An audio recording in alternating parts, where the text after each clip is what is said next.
Wonderful. Hello there, Yeah. everyone. Hi. Oh dear. There's only one person watching. There we go. Hi, Mike. And hello, everyone. Welcome to this slightly disorganized question and answer stream. I'm Rabi Jha, and this is James Halliday, one of my 8 opponents. This subtitle thing is interesting. Mm. Okay, excellent. Now that we're finally here, there probably aren't going to be, like, people showing up for a bit. Yeah. So, how do you think your campaign's gone so far? Yeah, it's fine. I haven't done too much actual campaigning because I've been doing uni. Uh, yeah, I just started uni a couple months ago, and I've been focusing on that. Unfortunately, not having enough time for that. I think it's been fine. I think I was the first one in the constituency to announce that they were running. I think I announced literally like a week before lockdown. I'm insane. Yeah, I think it's going well.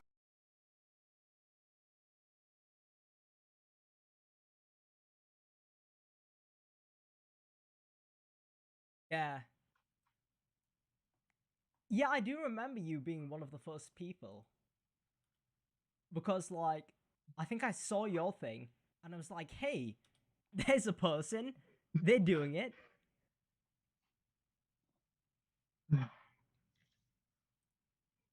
Yeah. Hmm. Oh no, I've done a scan.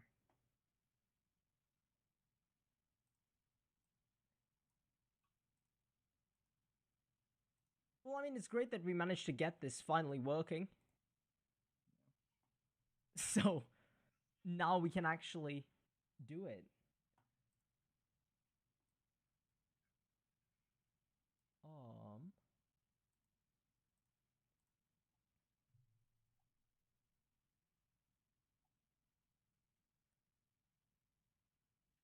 Hmm. Wait. What? This is working really weirdly. Mm. If this all fails, we can just like delete it. It never needs to have happened. Yeah, exactly. That's No yeah, one needs to know it ever happened. yeah.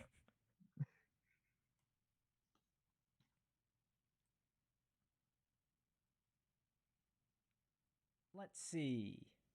What issues had you picked again for your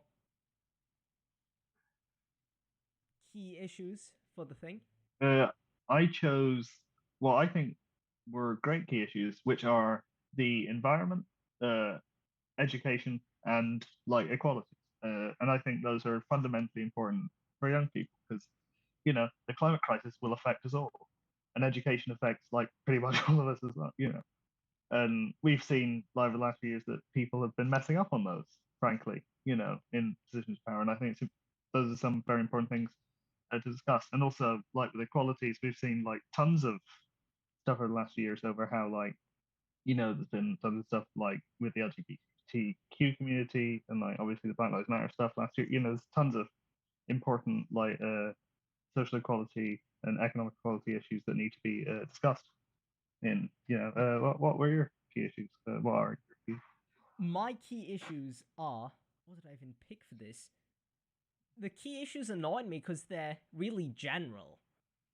Mm, And I mean, I guess that's good. I picked equalities, justice, and the environment. mm, So, fair amounts of overlap with you.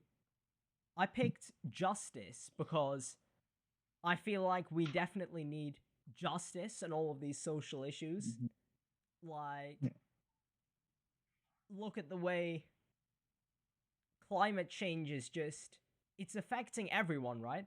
But it's affecting more so people from like the global south mm, and people from the west or like in the richer countries. They kept on going with fossil fuels, even knowing that like this was going to be the effect. So it's like justice for everyone, and also yeah, social justice on social issues.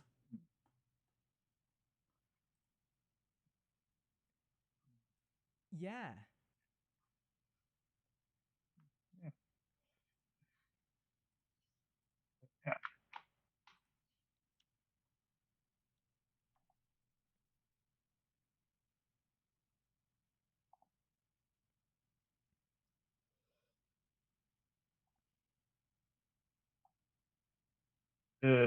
Let's just keep going through kind of the profile stuff. What made you think you should become an MSYP? Why did you seek that out? That's Well, that was like I had been interested in politics for a while.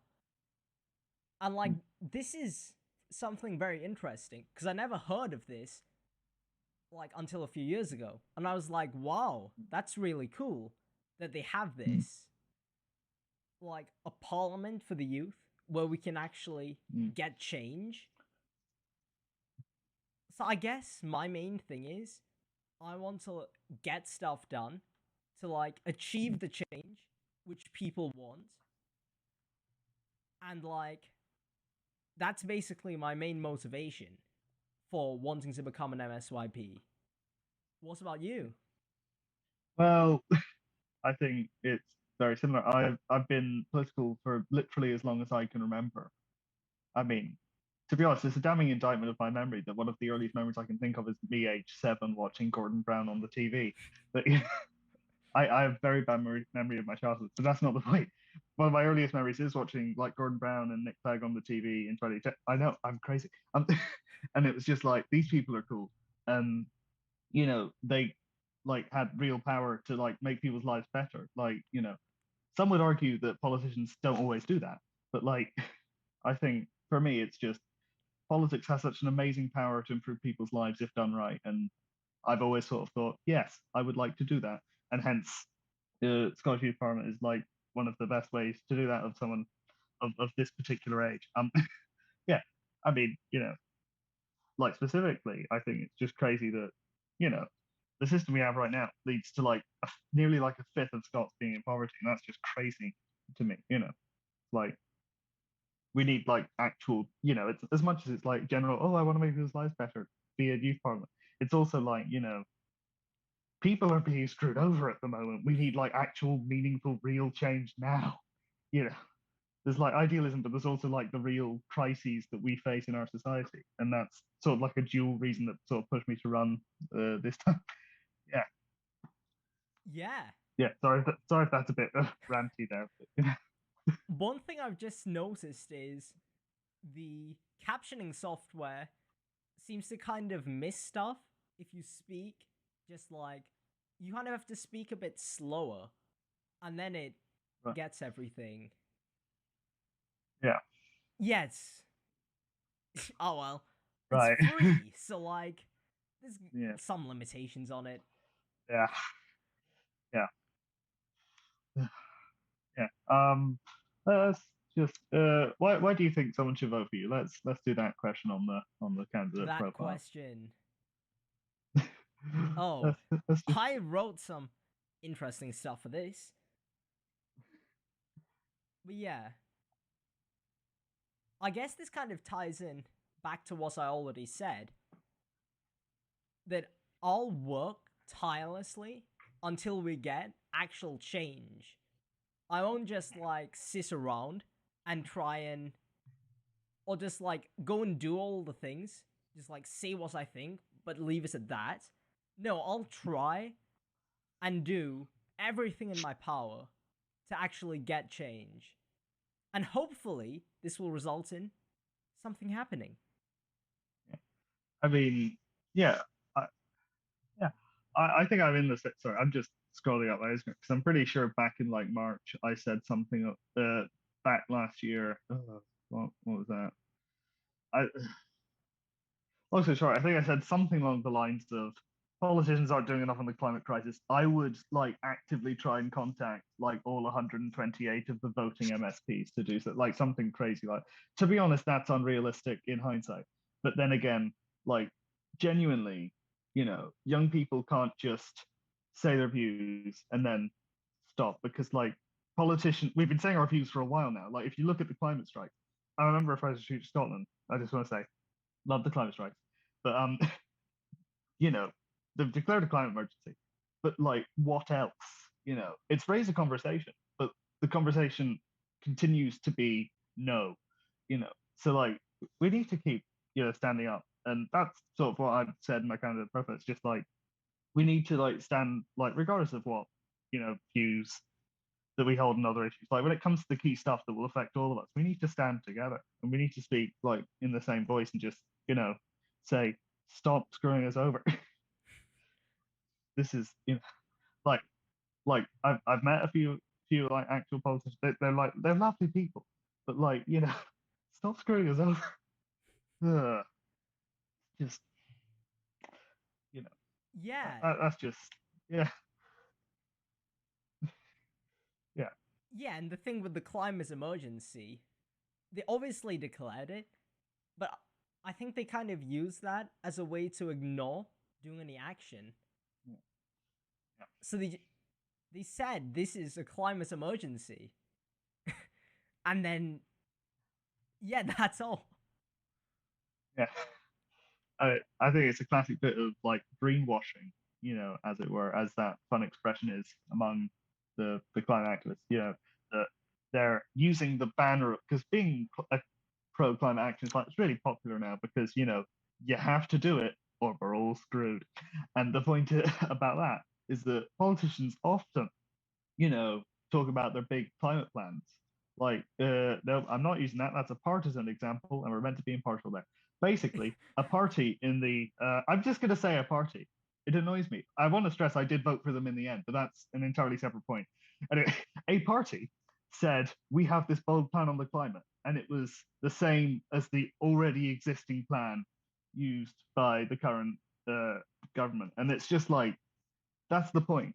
The current decision makers, they have sorry, they say they're taking bold action, but they're just doing the same thing that's already happening. It's literally just saying we're going to do something bold, and then that bold thing is just doing the same thing as everyone else. It's like that's not really bold. If you get sorry, I'm rambling. The, you No, get but the point that's though, true. right? It's like so many companies and like politicians are just like we're committed to like bold climate action, and then they do nothing new, and then they're like mission accomplished, and it's just like real real change needs to happen, and saying I believe in climate action and then not doing anything isn't really enough. And that's why I think it's great that the youth parliament exists, and it's great that like you and I are both sort of talking about the need to actually do something. And it shouldn't really need to be said, but it's being said because it does need to be said. Yeah, I think that covers most politicians actually, especially on most of the big issues. They see, yes, this is an important issue, and yes, we want action on it, but then the action either isn't enough, or it's like it's not no action at all. Yeah. I mean, I think I'm gonna do a retro reference to the ancient like 80s and 90s sitcom Yes Minister, and I the whole joke is that the civil servants are trying to stop them from doing it, and I think they don't need the civil servants to try and stop them. They're not doing anything to begin with. Yeah, Like exactly. if you and it's frankly yeah, I mean I assume the politicians, they're like a lot of them seem like very nice people, but they're not doing it. you know like, as much as it's nice to know, for example, that your MP is a lovely person, but if they do nothing to help you, what is the point of having like is it? Yeah, I mean that's a deep question. Is it better to have a horrible human being in there who actually does a lot to help you policy wise, or to have a very nice MP who does nothing? And that's yeah. I mean, we don't have that choice because we just have a bunch of nice people who do nothing, and a few not nice people who do nothing. Insert whichever party you'd prefer to hate on there. Yeah, Yeah, that one's a bit of a conundrum. yeah, yeah. Um, What I about some mean, other issues? Tell me, like, one of your, like, your second or third, like, main issue, other than action on climate change. oh yeah, education. Uh, well, we've seen over the last couple of years that education has been a mess, and I think I am one of the. I think I'm the. My year group was the only year group that just recently left Essex's who had the full whammy of the normal system for National Fives, the normal system, which was awful. Then they cancelled exams right after the prelims and then left us out to dry and for hires. And then for advanced hires, we got the exams that weren't exams. Trust me, all of them were bad. like I'm yeah. I've experienced all the different ways that the government's like messed up on education. And frankly, we need to learn from what's like wrong with these systems because like they've got this like scrapping the SQA or something and they're replacing it with like a new body like and I'm sort of worried that they're going to replace it with a new body. It's just a new brand and it'll be the same old stuff. Like we need to actually do meaningful changes. I mean, and in my like SOP manifest, I'm talking about like a blended exam model. So it takes like straight because like a lot of people, I mean, a lot of people like me are very good at picking things up by the final exam. I messed up my hard prelims and then I didn't get anything good from my like I messed up my prelims throughout all of my time at high school, but then I picked it up in the exam. But when they cancelled exams, I got a lot of bad grades. So like, don't get rid of exams, I think, entirely, but like at least like adjust it so it's like all of like a lot of your life chances if you're choosing to go into these qualification heavy industries or sectors. I don't know. You know, don't put that weight like upon a single day. I think like a blended like continuous anyway. I'm not. Yeah. Like, what would you say about what do you think needs to happen like with justice and or equalities? There's other fun issues. Actually, about the education thing. So I've heard a lot of people saying stuff about blended models. And yeah, I think it's probably good to not completely get rid of the exams. Because, like, do you think that some people will be very negatively affected by, like, a blended model? Like, people Uh, who, yeah. well, I would argue that a blended model is the fairest like model to exist. Well, let's be honest. Every education system that you could ever devise, within reason, is going to disproportionately disadvantage some people. Like that's, until we live in like a utopia, in like, until we live in like a utopian society, that's not going to happen. We're going to have an education system that doesn't, isn't fundamentally beneficial to all people. So I think that, exams and only exams, like, is not great for a lot of people. But like only doing continuous assessments and no exams also doesn't really help a lot of people. So I think it's like the best of both worlds of blended model. Look, I'm not saying it's perfect. I'm not saying any education system is perfect, but I think it's the least worst option, frankly, when it comes to education. That's that's an interesting take. So now on to me. Hmm.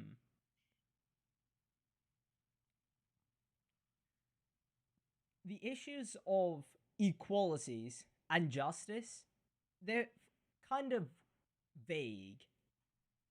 So I'm going to talk about something which unites them both: the issue of rape culture and sexual harassment and sexual violence towards women in particular. I mean, just recently we've seen those two murders in London, I believe it was. Yeah.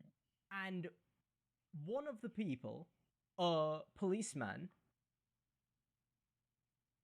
they were nicknamed the rapist by their work colleagues because they had a habit of sexually harassing women, I think it was, or making women feel uncomfortable. And that, in essence, is rape culture. It's when you start from something like telling inappropriate jokes or like basically sexual harassment, and that grows until it becomes and normalizes sexual assault and trivializes this as well. It leads to things like victim blaming. And yeah, it's a massive issue. Like, it was. I did a small survey, and a third. A third? No, it was the third top issue that people wanted to see action on. And I asked some of my female friends, have you ever been sexually harassed at school or just in public? And lots of them said yes. So it's crazy that this is allowed to go on. And for real, gender equality, we definitely need an end to this sort of thing.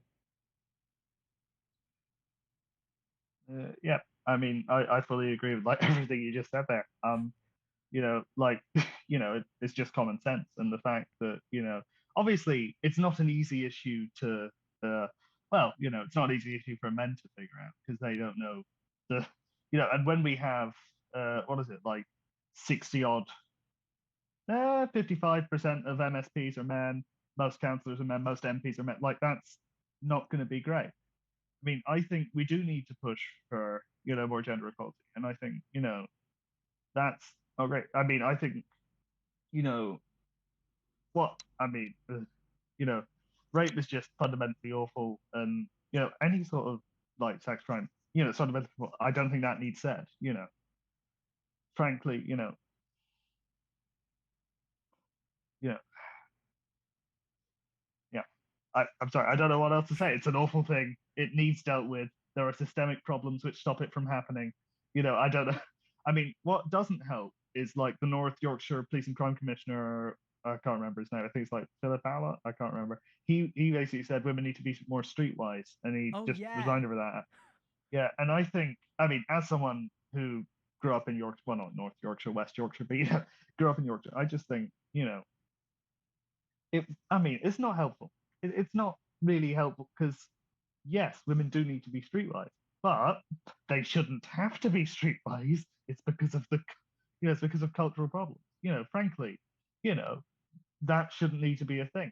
And yeah, Yeah, you know, definitely. yeah. I mean, yeah.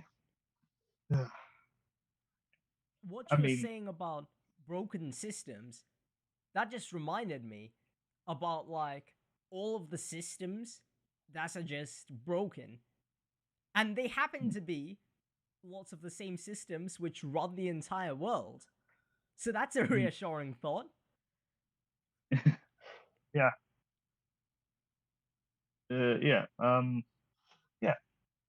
When it comes to equalities stuff, I think there's tons of different communities that need like stronger voices.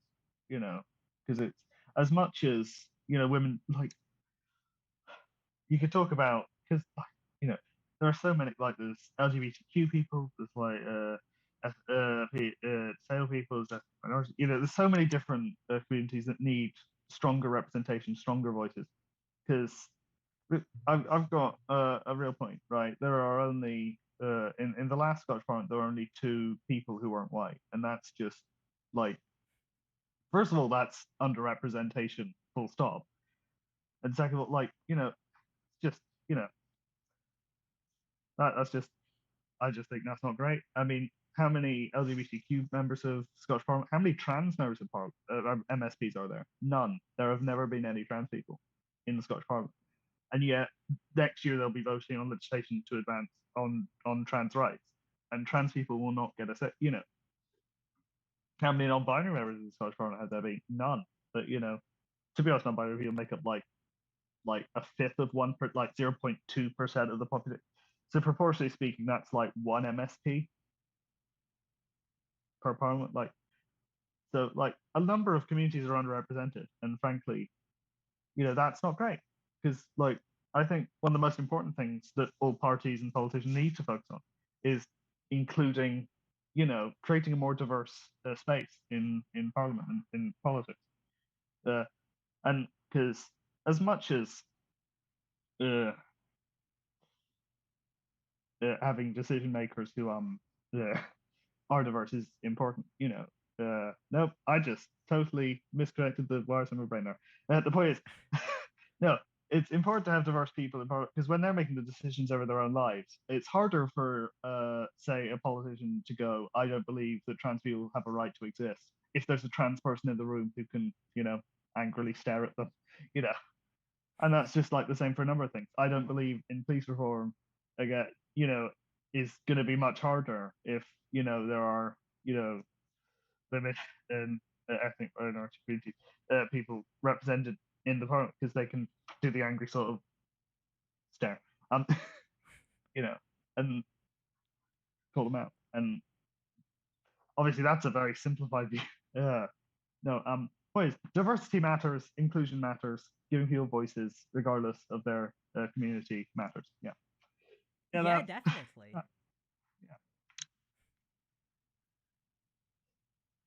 This might be a good place to wrap this up. Yeah. Yeah, so after a few technical hitches, this seemed to go pretty well. Yeah, somewhat. Maybe it's good. Yeah, maybe you can come back sometime and do. Yeah, I'd happily come back. Yeah. Yes, do another stream. Now that I actually can make it work. Yeah. Yeah, so I'll see you around then. Well, I'll see you around. Yeah. And to the 2 people apparently watching. Oh, 4 people now. This is crazy. Yo, no way. It's Yan in chat. Yan, yo. One of my friends has just materialized. Wonderful. Very funny. Very funny joke, Yan. He always seems to show up right at the end of things. No.